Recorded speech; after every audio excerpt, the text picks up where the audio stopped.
একটি ছোট শান্ত গ্রাম ছিল। চারদিকে সবুজ মাঠ, নদী আর গাছপালায় ভরা।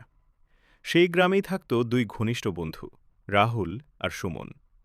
তারা ছোটবেলা থেকেই একসাথে বড় হয়েছে এবং একই স্কুলে পড়ত।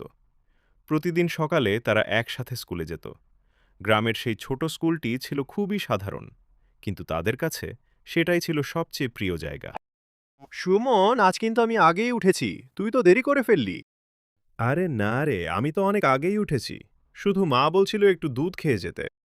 ঠিক আছে, চলো তাড়াতাড়ি, না হলে মাস্টারমশাই আবার বকবে। তারা দুজন হাসতে হাসতে কাঁচা রাস্তা দিয়ে স্কুলের দিকে হাঁটতে লাগল। পথে তারা দেখল মাঠে কৃষকরা কাজ করছে আর কিছু বাচ্চা খেলছে। দেখে রাহুল, কি সুন্দর সকাল! ইচ্ছে করছে স্কুলে না গিয়ে এখানে খেলি। না রে, আগে পড়াশোনা তারপর খেলা, না হলে বড় হয়ে কিছু করতে পারবো না। স্কুলে পৌঁছানোর পর তারা ক্লাসে গিয়ে বসল। প্রথম পিরিয়ড ছিল বাংলা ক্লাস। আজ তোমরা একটি গল্প লিখবে, তোমাদের জীবনের কোনো ঘটনা নিয়ে। রাহুল আর সুমন একে অপরের দিকে তাকিয়ে হাসল। চল, আমরা আমাদের বন্ধুদের গল্প লিখি। হ্যাঁ, সেটাই তো সবচেয়ে ভালো গল্প। তারা মন দিয়ে লিখতে শুরু করল। রাহুল লিখল কিভাবে তারা একসাথে খেলত, স্কুলে যেত আর একে অপরকে সাহায্য করত। সুমন লিখল কিভাবে একদিন রাহুল তাকে বিপদ থেকে বাঁচিয়েছিল। স্কুলের পরে তারা মাঠে খেলতে গেল। খেলার সময় হঠাৎ সুমন পুড়ে আহ, খুব ব্যথা লাগছে রে। দাঁড়া, আমি তোর জন্য পানি আর কাপড় নিয়ে আসছি। রাহুল দ্রুত দৌড়ে গিয়ে পানি এনে সুমনের ক্ষত পরিষ্কার করল। ধন্যবাদ রে বন্ধু, তুই না থাকলে আমি কি করতাম।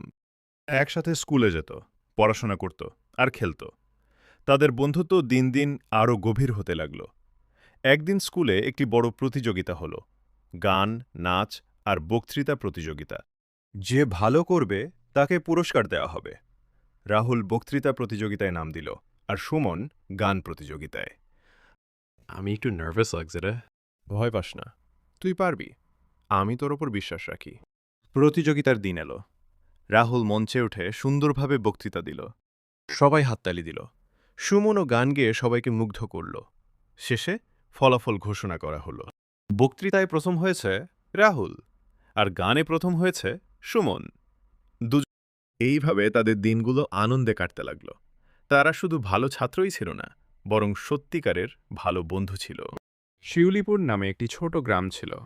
গ্রামটি খুব শান্ত, চারদিকে সবুজ মাঠ আর একটি পুরনো জঙ্গল ছিল। লোকজন বলতো ওই জঙ্গলে নাকি রাতে অদ্ভুত শব্দ শোনা যায়। তখন রাহুল বলল, সুমন, শুনেছিস, সবাই বলছে জঙ্গলে নাকি ভূত আছে। চলো না, আজ রাতে গিয়ে দেখি সত্যি কি না। তখন সুমন বলল, না রে, আমার একটু ভয় লাগছে, কিন্তু তুই যদি যাস আমি তোকে একা যেতে দেব না। রাত নামতেই দুই বন্ধু লুকিয়ে জঙ্গলের দিকে রওনা দিল। চারদিক অন্ধকার, শুধু ঝিঁঝি পোকার শব্দ। কিছু দূরে যাবার পরেই হঠাৎ করে রাহুল দেখে ওই গাছটার দিকে কিছু নড়ছে মনে হচ্ছে। তখন সুমন বলল, হ্যাঁ, আমি শুনতে পাচ্ছি, কে যেন ফিসফিস করছে। হঠাৎ করে একটা ঠান্ডা বাতাস বয়ে গেল। একটা সাদা ছায়া তাদের সামনে দিয়ে চলে গেল। তখন সুমন বলল, রাহুল, চল পালাই, এটা ভালো কিছু না। বলল না, একটু দাঁড়া, দেখে আসি কি। রাহুল ধীরে ধীরে সামনে এগিয়ে গেল, কিন্তু কাছে যেতেই তারা বুঝতে পারল। তখন বলল, আরে, এটা তো ভূত না, একটা বুড়ো মানুষ। তখন সুমন বলল, সত্যি? তাহলে সবাই ভুল ভাবছিল। বুড়ো মানুষটি আসলে জঙ্গলে একা থাকত। রাতে সে আগুন জ্বালাত, আর সেই আলো আর ছায়া দেখে সবাই ভয় পেত। তখন বলল, তাহলে গ্রামে গিয়ে সবাইকে সত্যিটা বলবো? তারপর সুমন বলল, হ্যাঁ, তাহলে আর কেউ ভয় পাবে না। পরের দিন তারা গ্রামে সব সত্যি বলল। সেদিন থেকে শিউলিপুর গ্রামের মানুষ আর জঙ্গলকে ভয় ভয় পেত না।